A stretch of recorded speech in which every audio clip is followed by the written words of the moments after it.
Greetings and welcome to the Greatness Factor podcast, hosted by author, speaker, and property consultant Tinashe C Mudanda.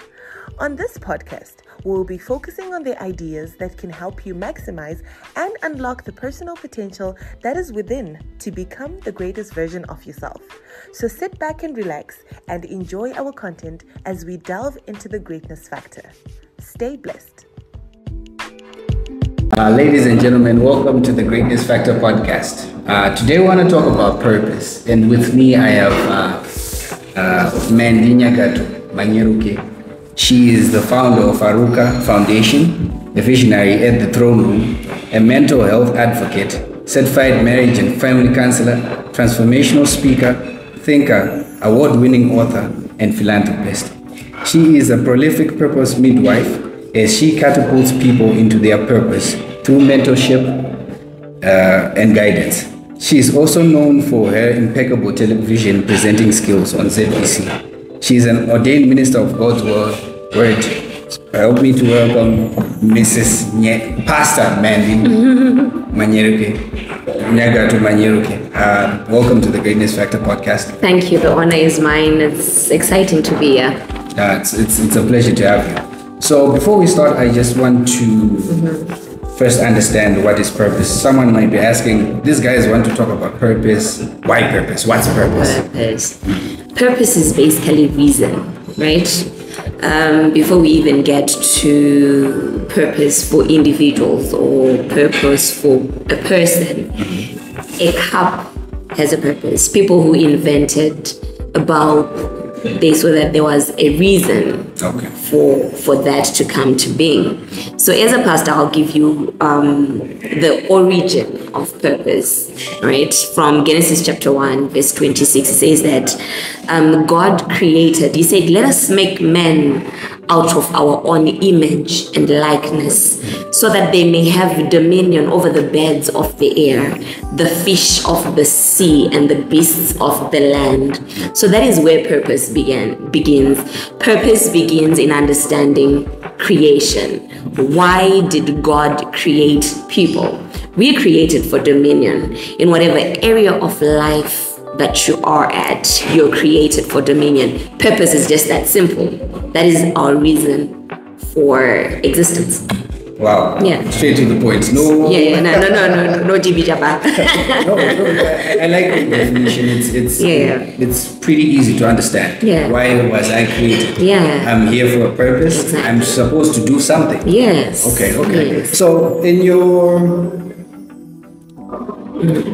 but before I go there, how important do you believe that having a sense of purpose is in achieving a personal and professional development, fulfillment? When you don't understand the importance of purpose, you tend to go wherever the wind takes you, because you don't understand your reason for existence, right?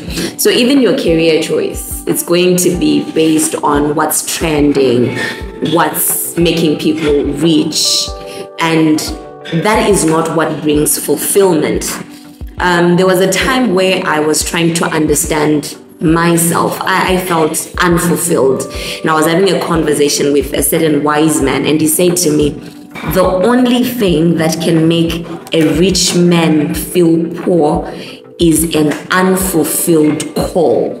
And your call is the call to purpose. Okay. So that's why we find that we've got very accomplished people, but they feel unfulfilled.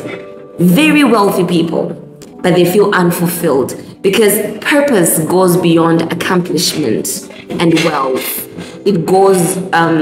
It focuses on your reason for existence. If it is helping people in the community, if it is being a voice for the voiceless, if it is mentoring people, that is what brings fulfillment to an individual. So if you don't understand it, you're going to live a life that is lost.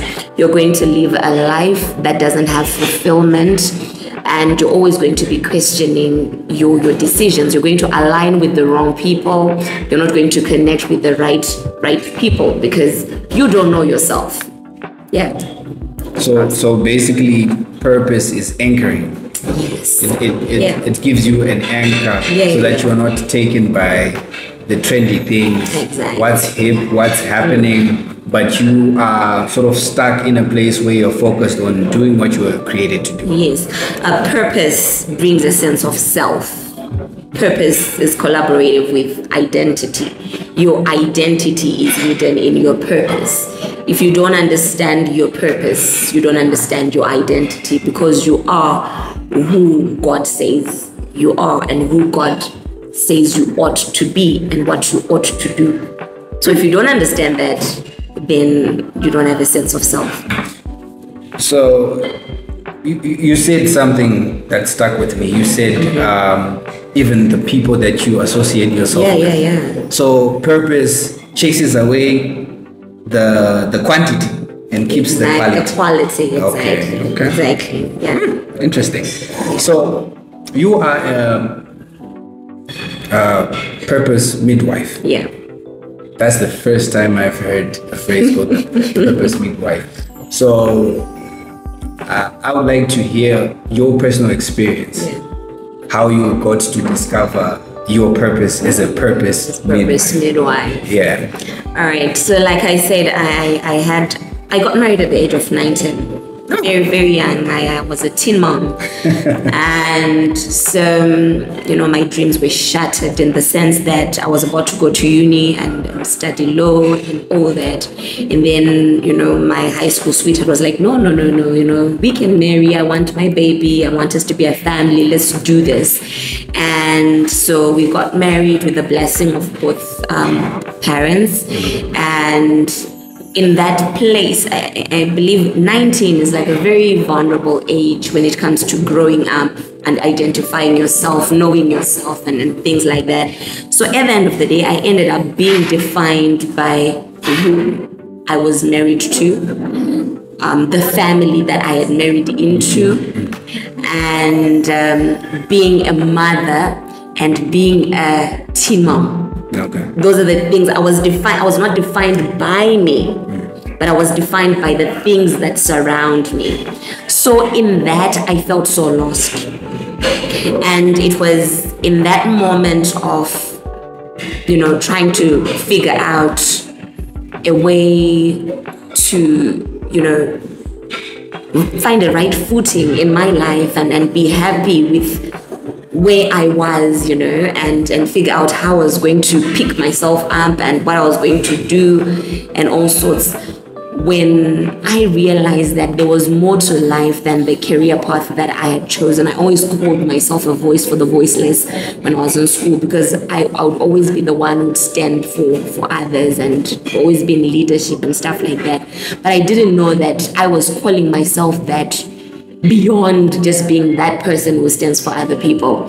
So yeah, long story short, I started getting mentorship from a certain woman who also is a pastor, and she used to have events, and at those events I'm sure she had identified what God had placed in me as a speaker, and she would make me an MC for events, and sometimes if the guest speaker doesn't pop up, she would then just drop me and say, you know what, you're the one who's going to preach. Exactly. It's like, you know what, we did the brainstorming for the theme with you, and so you know what's going on, so go. And that's the kind of mentorship that I had. But it's in these speaking engagements where I would connect with women who were also lost, women who are also trying to figure themselves out. And the questions that these women would then ask me after the speaking engagements then made me realize my purpose, that, you know what, I've been through all this for a reason. God has led me towards a path of identifying my purpose so that I can help other people identify their purpose and know the importance of their purpose. I would say that my journey was quite unique in the sense that my scars, my pain, is the pit that made me realize the power that I carry, the purpose that I carry. So it's the things that I've been through, that birthed a certain woman who God wanted to use as a voice to speak into other women's lives, to make them realize that you are so much more than being a mom. You're so much more than being a wife. There's so much more to you than just having a 6 to 5 career. So yeah, that's how the midwife was birthed. You know, what I like about the story that you've just shared is most people, when they're in the pit, they never see beyond the pit. Yeah. They conclude that this is my end. Yeah. This is what I'm supposed to be. Yeah. This is where I am, and I'm not going anywhere. Exactly. So I see a story of triumph, a story of seeing beyond. You have to be a visionary. I don't know. You have to be a visionary of your own life to be able to see beyond the pit. Yeah, but I think it's a personal decision, that we have to make. It's not like my journey was superficial and I had the superpowers to see beyond. But I had my moment where I felt stuck, because at some point I attempted to commit suicide because I felt like I was done. There wasn't more to me, and I just thought, you know what? Let's just end this. So the pit journey, it has its segments. It has its stages. There's a stage where you feel hopeless, and it's in that moment where you need a support structure, where you need voices that speak into your life and stir up what's lying dormant in you, that power, because the power never goes anywhere. The power is there, but it's lying dormant. It just needs to be stirred up. And then when it's stirred up, you now find the strength to pick yourself up and then see beyond the pain. Very interesting. So what I want to zero in on Let's do this. the Purpose Midwife. Yeah. Was it something someone told you, or you had to discover this such a thing where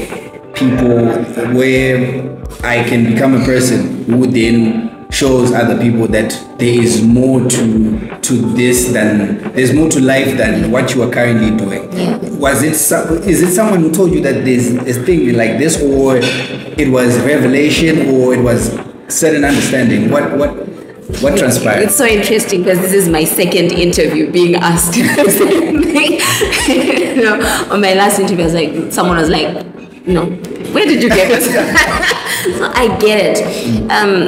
When I was on my journey of self-discovery, the Spirit of the Lord kept telling me that He's doing a new thing through me, but I didn't understand what He meant by doing a new thing through me. I thought maybe I was going to invent something, or there's always a template that when God speaks to us, or when someone says you are this, we liken it to something that we know, right? And say, oh, maybe it's going to go this way. Okay. So I knew that I had that understanding that God at some point in my life wants to do something new through me, but I didn't understand what it was. So initially I defined myself as a mentor or as a coach, right? Because I had these people who kept coming to me for guidance, leadership, and things like that. But then it's as the journey went on, I got to realize that there was something that was so common on all these individuals. They all ended up birthing something. Our conversations always led to something big, whether it's a business that's being birthed, an organization that is birthed, a ministry that's being birthed, people realizing their gifts, their spiritual gifts, things like that. And then that's when it dawned on me, oh, okay, so this is the new thing that God wants to, yes. And at some point, I was ministering from the book of Exodus, where God is speaking to the children of Israel, and He's saying that none among you shall miscarry. and shall be barren, and none shall be barren in the land. And I pushed that message, and I was just making declarations in people's lives, and I was saying, you will not miscarry your purpose, you will not miscarry that vision, you will not miscarry the assignment. That was in 2021, I believe, end of 2021. And it's in that moment where I kept talking about miscarriages and birthing, where I realized that I'm always that person who is sitting at that stool telling you to push your baby out. I'm always that person who is telling you, you know what, you are carrying this is what I'm seeing, this is what you're carrying. And I'm always that person who walks the journey of the growth of that fetus inside you. I hold your hand with you all the time, and I make sure that it is birthed, and I make sure you're nursing it right. And I'm like, okay, I get it. It's making sense. I'm a midwife. I'm a purpose midwife. So that's how it is. Yeah, because I think a lot of people don't know how to define their purpose. Yeah. You may know, maybe I'm supposed to be doing this, but defining it, saying what so I really needed to find out where you got the purpose midwife. I think we're always rushing. We're always rushing. We don't take time to pay attention to what God is doing. We don't take time to pay attention to what God is saying. We rush to execution. So I think the journey that I went through kind of taught me patience and slowing down and pacing myself. And it's in that slow movement where you are able to actually see things clearly for what they are. So most of us, God speaks to us, or you're told this, and you rush to executing it, you rush to doing it, and you don't really pay attention to what's happening, how God is doing it, and how things are falling into place. So you won't be able to define, because you don't have a clear vision of how it's happening. Yeah. So the next question, I want to direct it to helping people finding out their purpose. So how can individuals explore and uncover their own purpose if they feel unsure or disconnected from it? The first thing that I tell people is that the Word of God says that all things work for good to those that love God, and that are called to His purpose. You see, most of the time we sweep under the rug our pain, the negative things. We don't want to focus on the negative things. We always want the bling, the good, we don't want the nasty, the ugly, the bad of ourselves. True. Not even before we take it to other people. When you are with yourself, you don't want to face the ugly. But it's in that I always say that the most beautiful gifts come wrapped up in an ugly wrapper. In the most unexpected wrapper. Those diamonds, where do we find them? Gold, where do we get it? You see metal, how do we make it in the furnace and things like that. That's the ugly. So that's the first step. A lot of the assignments that we have are hidden in what we have experienced, are hidden in our walk.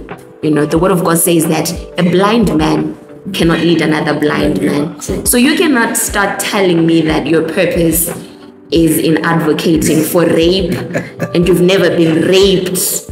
How do you know the trauma? True.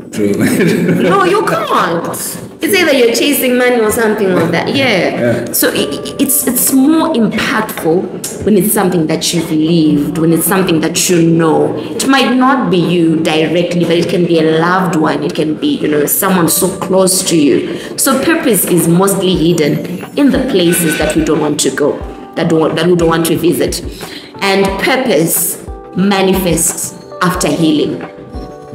Okay. So the reason why we don't want to delve into these spaces It's because we don't want to go through the process of healing, because healing forces us to face our demons. And we want to rush to the stage of manifestation. And that's why we're always moving in circles, because you don't want to go through the process. Yeah. So that's the major. I know people talk about what you're passionate about, and it's so true. But most of the stuff, most of the life-changing stuff, It's in the ugly. most of the world-changing stuff, it's in the ugly. It's in the ugly. We have to face it and deal with it, and then we impact. That takes a lot. Does. Yeah, that takes a lot. Because I also think there's an aspect of intensive introspection. Yep. And being realistic with the findings that you... Because sometimes you discover you are a very terrible person. Yeah. But then you want to mask it and put padding. Exactly. So some sprinkles on top. so that's not... But that's really powerful. I've never... And I'm starting to notice this. If you look at people like Joyce Meyer, she's been through a very tough childhood. You know, look at Oprah Winfrey. Those are some of the people that That's how giants are birthed, from the ugly. Look at Sarah Jakes. Yes. The ugly. Wow. So it's simply just looking at your life, what you've been through, look at the lessons that you've learned. Exactly. The refining process, what came out of the refining. Exactly. And healing, as you say. Exactly. You know, I love Oprah Winfrey always says that your story is not for yourself. You don't go through what you go through for you. You go through what you go through and you heal. And then it's your responsibility to tell your story in order to save the next generation. So we go through what we go through so that we give a lifeline to the next generation. So many of us, when we shun away, or when we hide in the shame, we're being so selfish, because so many other people are going to fall into the same trap that you could have provided. We find it easy when it comes to business, you know. We find a business guru here, he comes, he tells me, I started and then Bandanyura, and I did this Bandanyura. But when it comes to real life issues, we're not ready for that. So, you said healing. How can someone... Well, a lot of people will say, I'm healed, but how can you really tell that you've actually healed from what you went through? I'll take it to my personal journey. I've been through quite a lot of traumatic experiences. From when I was 5, I was molested, age of 5, and all that. And then I got married at 19. My husband was just 21. At some point, we had lots of scandalous issues in the newspapers, in the press, headlining, public shame. And, you know, when you think of yourself as a strong individual, it's easy to look at yourself in the mirror and be like, you know what, this is nothing. I'm done. I'm healed. I'm all right. But you only know you are healed when you can speak about your pain and you don't feel the pain. Because the pain will stop you from even talking about it. Exactly.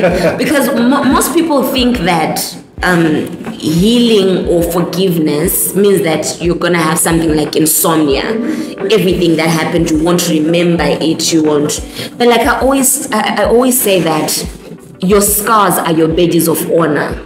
I mean, if you find yourself still hiding that scar, still finding a scarf to cover up that scar, still putting on some makeup to cover that scar, you haven't started healing. Because when you're healed, because you know that you've channeled power from this pain, you become proud that you went to war and you made it out alive. I may not have an arm, but I made it out alive. There are other people who were in the same place that I was. They didn't make it. But because you know that this scar shows that I'm a warrior, I'm a fighter, I'm a soldier, that's how you tell you're healed. When you find pride and power in the scar, and you're not afraid to flaunt it.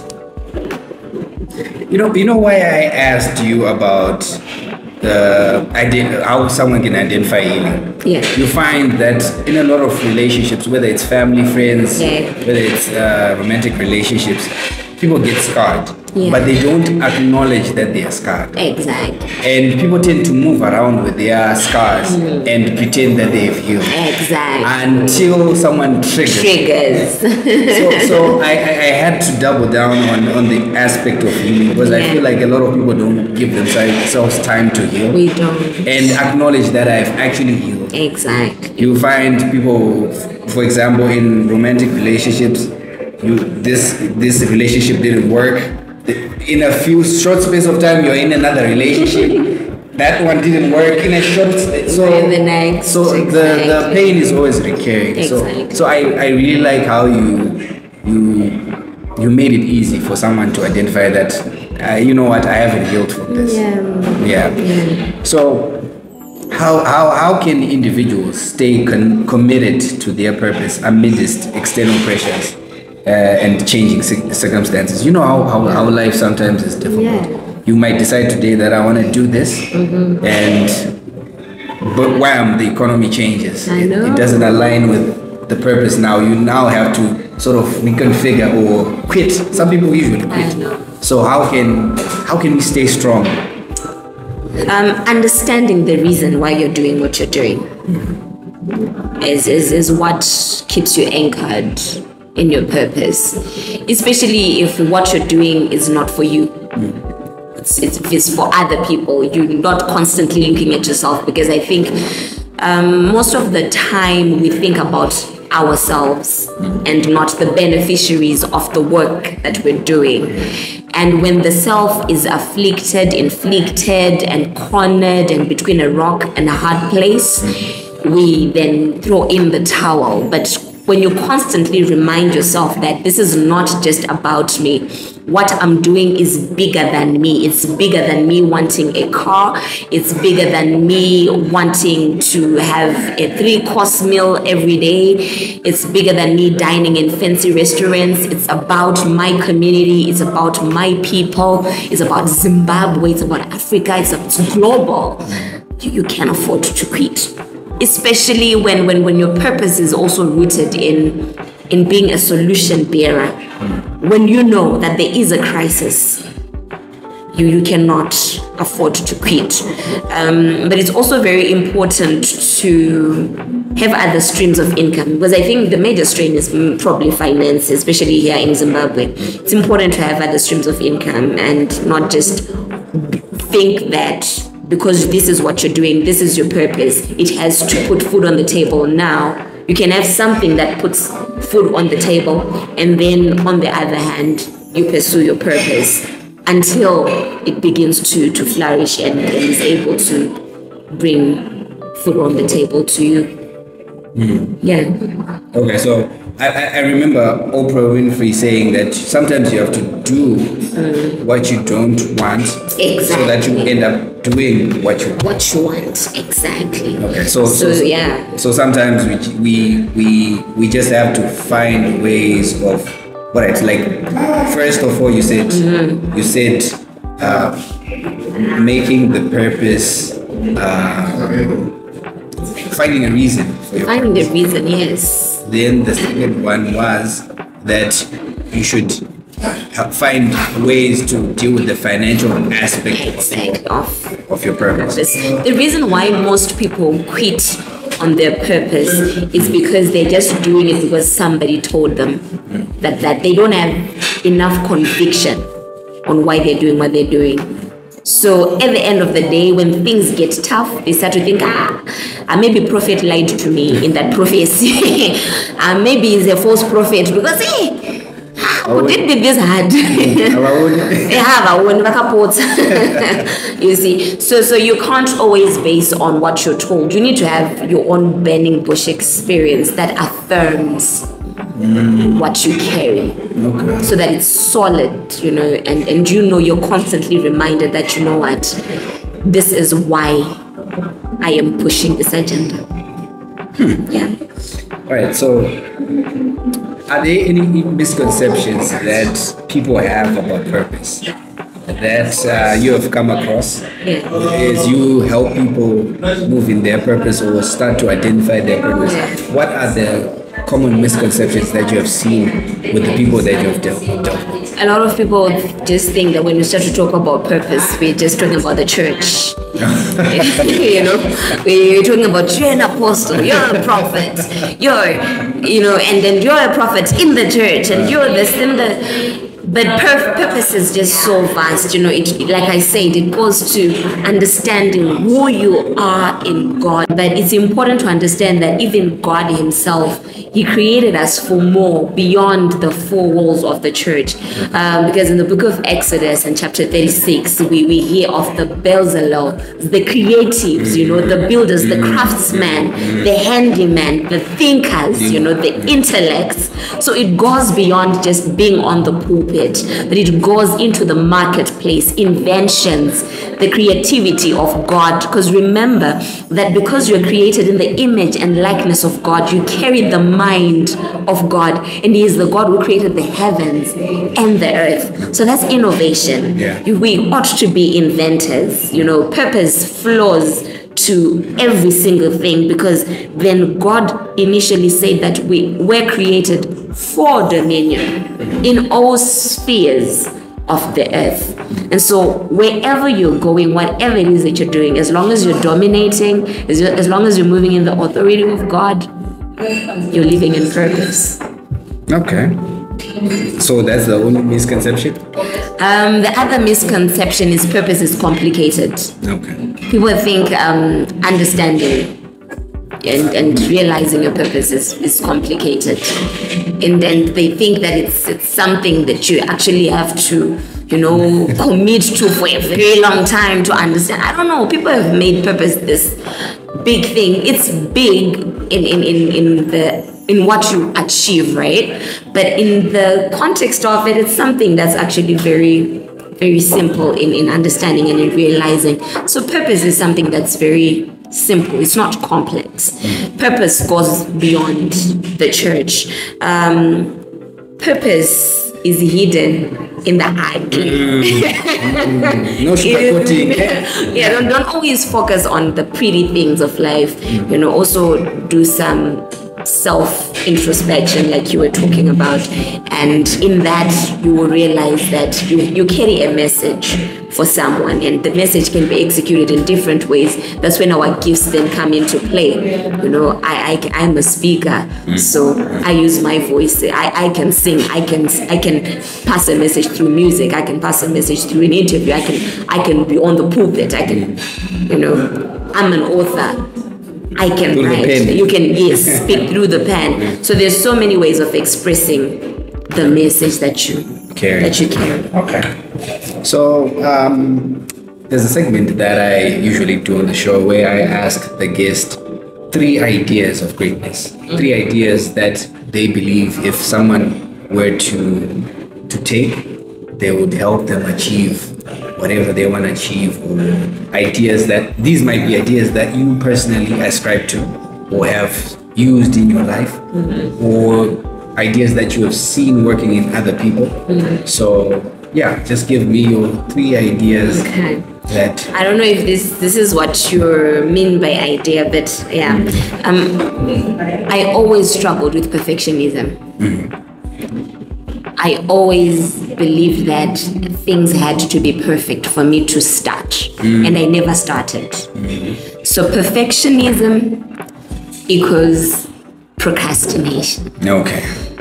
So in order for you to stop procrastination, you need to understand that things are not always going to be perfect.